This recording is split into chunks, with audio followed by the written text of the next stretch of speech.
keeping you informed. This is KD Country 94 and Z96.3 News. This Kansas Information Network update is brought to you by Eaton Roofing and Exteriors.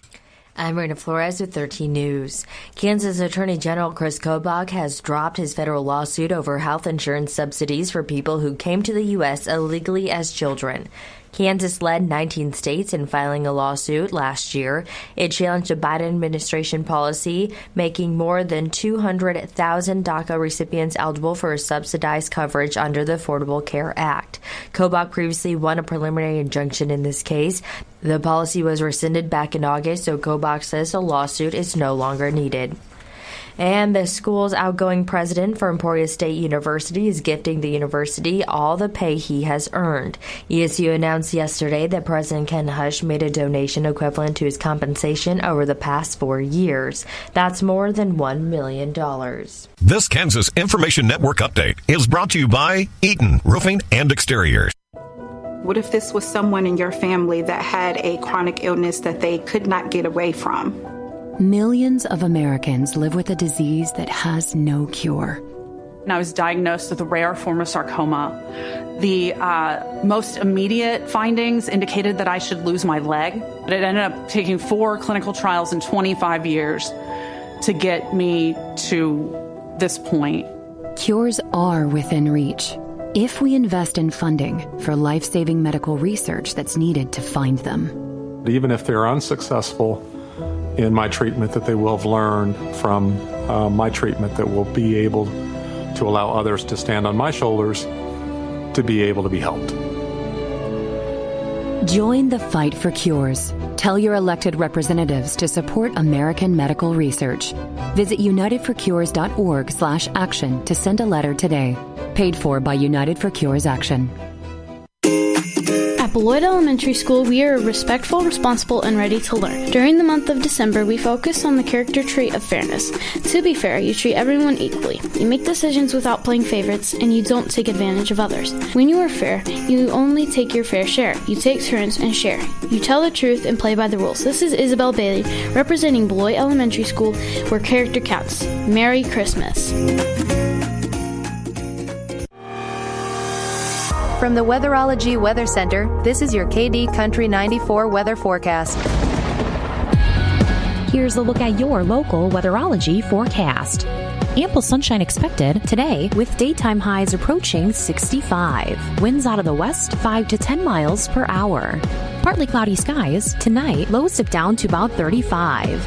A blend of clouds and sun tomorrow, daytime highs approaching 42. From the Weatherology Weather Center, I'm meteorologist Jennifer Wojcicki on Z96.3. Right now, 45.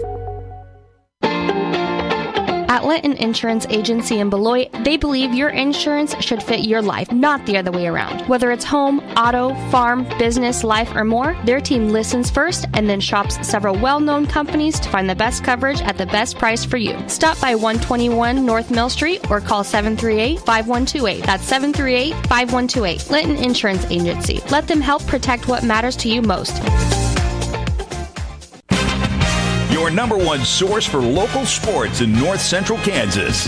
This is KD Country 94 and Z96.3 Sports. KIN Sports, I'm Spencer Dupuis. Kansas head women's basketball coach Brandon Snyder and their staff signed 3 players during the early signing period, and the Jayhawks recruiting class of 2026 is ranked number 20 nationally in ESPNW's top 25 class rankings. KU's class features 4-star forward Sydney Bryant and Brooklyn Wren alongside 3-star guard Molly Erstens.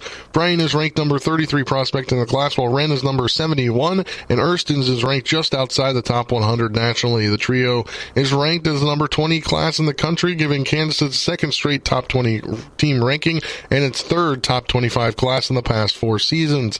KU has the highest ranking recruiting class of the Big 12, and Bryant is the highest rated recruit signed by a conference team in the early signing period.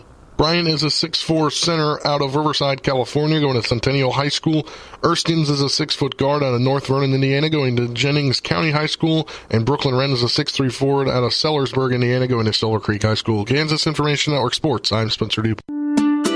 This is Delmer Rothschild with Lost Traditions Barbershop. This holiday season, I'm thankful for the Downs Housing Authority for providing quality housing for local people that are in need. Thank you for shopping local this holiday season. Thank you for shopping Downs. We couldn't do it without you.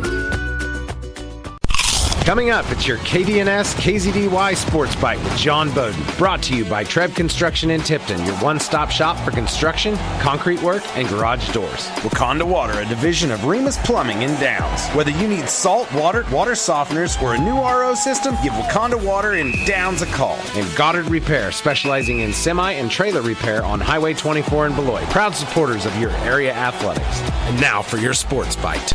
2026 postseason wrestling classifications have been released, and Class 4A 65 schools make up 40% of the schools. In 4A through 3A, 3A through 1A makes up 99 schools. In a bit of a shock to me, Beloit will be in 4A, along with Abilene, Labette County, Andale, Atchison, Augusta, Baldwin, Beloit, Buhler, Burlington, Chanute, Chapman, Cheney, Clay Center, Clearwater, Coffeyville, Colby, Columbus, Concordia, El Dorado, Eudora, Fort Scott, Frontenac, Anderson County, Girard, Goodland, Halstead, Haven, Heston, Hiawatha, Hoisington, Holcomb, Holton, Hugoton, Independence, Iola, Kansas City, Bishop, Ward, Winfield, Wellsville, Wellington, Wamego, Ulysses, Towanda, Circle, Topeka, Hayden, Tonganoxie, St. George, Rock Creek, Bishop, Miege, Nemaha Central, Scott Community, Santa Fe Trail, Rose Hill, Pratt, Perry, Lecompton, Parsons, Paola, Ottawa, Osawatomie, Nickerson, Mulvane, Meriden, Jefferson West, McPherson, Marysville, and Lewisburg, along with Smoky Valley, Larned, and Prairie View. Day 3 of the Amos Morris Classic in Russell will have Sylvan Lucas and St. John's Tipton in the semifinal game on the girls' side and boys' side. The girls will play Sylvan Lucas at 6:30 p.m. tonight in Russell. On the consolation side, Russell will play Phillipsburg at 3:30 p.m.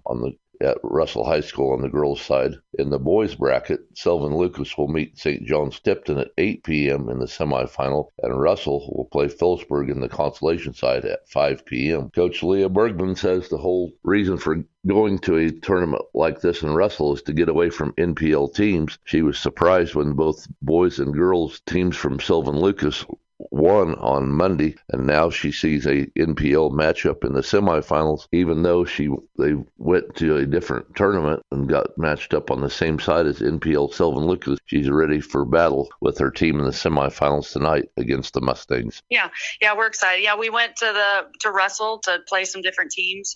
Last year, I think we played Sylvan at this tournament. We ended up seeing them 3 times last year, and so it's always tough to play teams that many times, just because you just learn tendencies of players and teams, and it's just hard to beat a team 3 times. It's hard to play a team 3 times. And so that's one of the reasons we went to that tournament, is just to see less of our league teams and just kind of challenge ourselves. But like you said, we'll play whoever we need to play. Hopefully we can get a win and go on to the championship game on Saturday. St. John's Tipton boys beat Phillipsburg 74-45 on Monday night to advance to today's 8 p.m. matchup with NPL foe Sylvan Lucas, who had a buzzer beater by Lane Brokish, the sophomore, in beating Russell by 1. Coach Lance Bergman said he likes the team's 2-1 record, and he's been playing a lot of kids. Well, it'll be a huge test tonight against Sylvan Lucas, but playing a lot of kids means playing a lot of minutes and getting more and more acclimated to what he wants them to do this year. We watched them on film, had some game plans that we wanted to execute, things like that. Came out, got up early, and then kind of let them hang around. We went into halftime,